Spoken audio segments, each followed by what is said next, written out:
Bonjour amis rêveurs et bienvenue sur la chaîne Terre Onirique. Aujourd'hui, je vous propose une toute première vidéo sur la mythologie précolombienne avec l'histoire de Quetzalcoatl, le serpent à plumes. Comme à plusieurs cultures sud-américaines, je vous propose d'aller voir un peu son histoire et son impact sur notre culture moderne.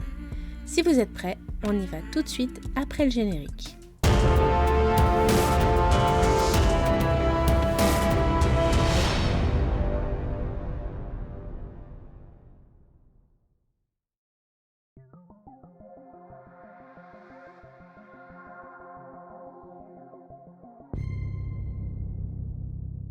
Le mythe de Quetzalcoatl est présent dans les croyances de plusieurs peuples d'Amérique latine.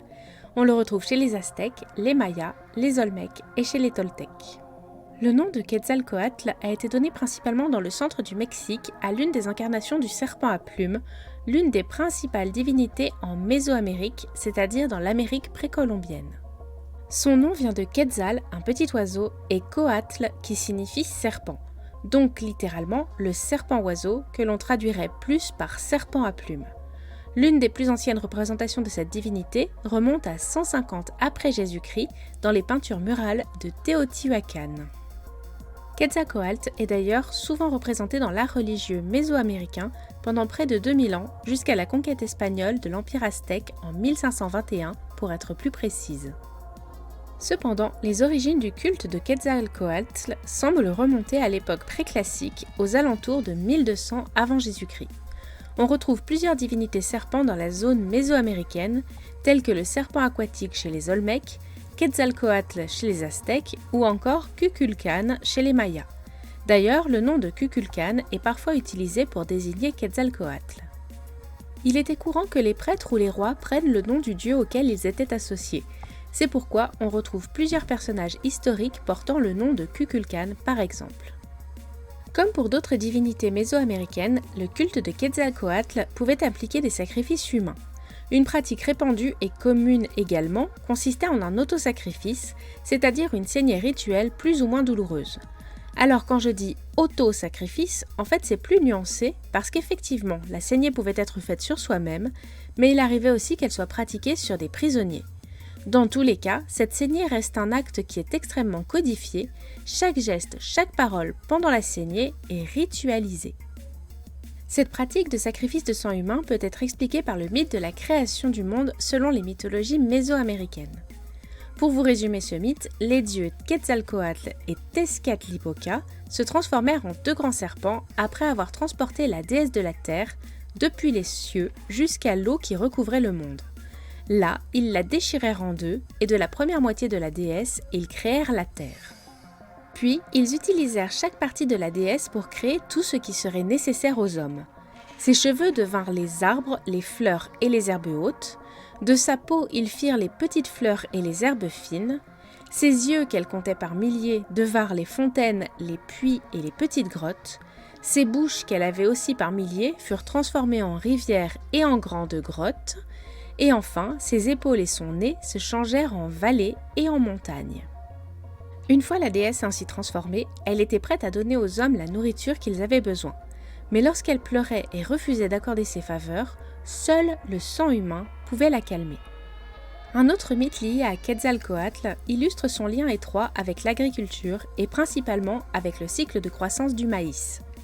Les feuilles vertes représentent les plumes de Quetzal et les épis représentent les écailles du serpent. Le mythe dont je vais vous parler maintenant est celui de la création des hommes. Et juste un petit aparté, quand je dis « homme » ici, c'est avec un H majuscule dans le sens « humanité ». Bien que certaines mythologies parlent de la création de l'homme avant la femme, ici ce n'est pas précisé, c'est pourquoi je tiens à éclaircir ce petit point.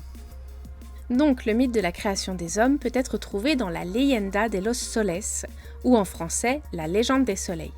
C'est un livre regroupant plusieurs mythes mésoaméricains. Juste pour que vous compreniez la suite, il faut que je précise que les peuples mésoaméricains pensaient que d'autres peuples avaient autrefois habité le monde. Ils appelaient ça les soleils, et l'humanité actuelle serait en fait le 5e soleil. Je vous propose donc un rapide résumé de la création du 5e soleil à présent. Après s'être concertés, les dieux décidèrent d'envoyer Quetzalcoatl récupérer les os des humains des anciennes créations. Après une épreuve consistant à souffler dans une conque sans trou, il fut autorisé à récupérer les os, mais en chemin, il chuta dans un trou et sous le choc, les os se brisèrent. Il les ramassa et les ramena à Tamoanchan qui les moulut. Quetzalcoatl versa ensuite son sang dessus et l'humanité actuelle put naître. Mais les dieux se demandèrent comment ils allaient nourrir leur nouvelle création et ne voulant pas se baser sur les créations précédentes, ils se mirent à réfléchir. Quetzalcoatl vit alors une fourmi rouge transportant un grain de maïs vers sa colonie. Il voulut savoir d'où le grain provenait et il se changea en fourmi noire pour la questionner. Celle-ci le conduisit alors vers le mont Tonacatépetl où il put entrer par une petite faille. Les dieux nourrirent alors les premiers hommes en leur donnant de la bouillie de maïs, mais ils pensèrent que les humains devaient être capables de se nourrir seuls. Il fallait donc sortir les grains de maïs des entrailles du mont Tonacatépetl, et Quetzalcoatl tenta de déplacer la montagne, mais il n'y arriva pas. Finalement, les autres dieux arrivèrent à fendre la montagne et à répandre les grains sur les terres des hommes. C'est ainsi que Quetzalcoatl se retrouva assimilé au maïs. Voilà pour l'histoire et quelques mythes sur Quetzalcoatl. Si vous me laissez ici, pensez à me laisser un petit pouce en l'air si ça vous a plu, ce serait très gentil. Et si vous restez encore un peu avec moi, je vous propose d'aller voir ce qu'il reste de Quetzalcoatl dans notre culture moderne. Le petit rappel habituel, comme vous vous en doutez, il existe de nombreuses représentations de Quetzalcoatl dans la culture et je ne peux pas tout vous présenter dans cette vidéo. Je vous ai donc sélectionné plusieurs références et si jamais je ne cite pas votre œuvre fétiche, venez me la présenter dans les commentaires, je serai ravie d'en discuter avec vous. Au passage, le mot mystère du jour à placer dans les commentaires si vous le voulez bien, c'est popcorn. Les références que je vais vous présenter sont principalement issues des jeux vidéo, des mangas et des animés. Cependant, j'aimerais vous parler de la fontaine L'Inhumation de Quetzalcoatl qui se trouve à Guadalajara, au Mexique. La fontaine est l'œuvre de Víctor Manuel Contreras et elle a été inaugurée le 5 février 1982. Elle représente le sacrifice de Quetzalcoatl s'élevant vers le ciel pour donner naissance au soleil. Dans le jeu Final Fantasy VIII, il y a une invocation qui ressemble à un mix entre un serpent et un oiseau. C'est l'une des toutes premières invocations à laquelle on a accès dans le jeu, et bien que son nom français soit Golgotha, si vous avez joué au jeu en anglais, vous avez pu voir que son nom était Quetzalcoatl. Dans Pokémon Emerald, c'est le Pokémon Rayquaza qui ressemble à un serpent avec des bras et des ailes stylisées sur la tête. Il est inspiré par le dieu Quetzalcoatl. Dans l'extension Battle for Azeroth de World of Warcraft, il y a un raid qui s'appelle Zul'Gurub, dans lequel vous pouvez affronter un boss qui s'appelle Akar l'écorcheur d'âme. Bien que ce boss soit en fait un Loa inspiré des divinités vaudou, son apparence est tout de même inspirée par celle de Quetzalcoatl, tant par ses grandes plumes que par son corps de serpent.